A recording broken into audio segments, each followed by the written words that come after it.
আখতারুজ্জামান ইলিয়াসের বিখ্যাত ছোট গল্প রেইনকোট মূলত বাংলাদেশের মহান মুক্তিযুদ্ধকালীন সময়ের একটি সাধারণ মানুষের মনস্তাত্ত্বিক পরিবর্তনের গল্প। ১৯৭১ সালের এক বর্ষণমুখর সকাল, চারদিকে মুক্তিযুদ্ধের থমথমে পরিবেশ।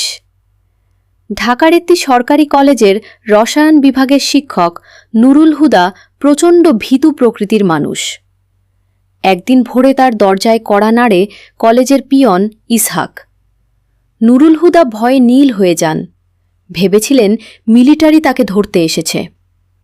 পরে জানতে পারেন কলেজের পাশে মুক্তিযোদ্ধারা গ্রেনেড হামলা চালিয়েছে, তাই প্রিন্সিপাল তাকে জরুরি তলব করেছেন।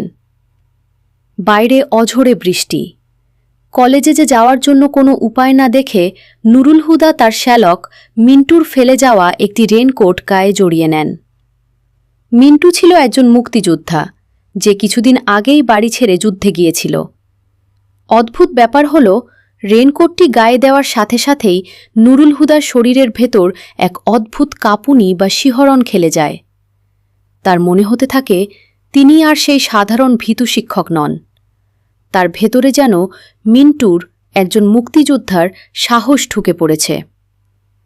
বৃষ্টিতে ভিজে বা মিলিটারির ভয়ে এখন আর তিনি কুঁকড়ে যাচ্ছেন না। উল্টো বুক ফুলিয়ে বাসে করে কলেজের দিকে রওনা হন। বাসের যাত্রীরা তাকে দেখে গেরিলা ভেবে ভয় পাচ্ছিল, যা তাকে মনে মনে আনন্দ দেয়।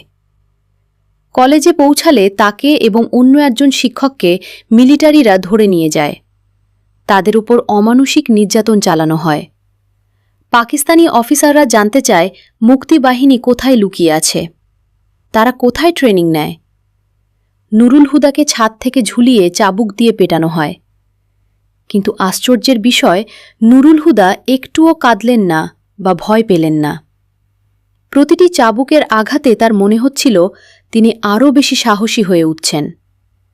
তিনি শান্তভাবে বলেন, আমি কিছু জানি না। মিলিটারিদের রক্তচক্ষু আর চাবুকের বাড়ি তাকে দমাতে পারল না। নুরুল হুদা অনুভব করলেন এই রেইনকোটের উষ্ণতা তাকে সব ব্যথা থেকে মুক্তি দিচ্ছে। তিনি আর সাধারণ শিক্ষক নুরুল হুদা রইলেন না, মনে মনে তিনিও একজন অকুতোভয় মুক্তিযোদ্ধা হয়ে উঠলেন।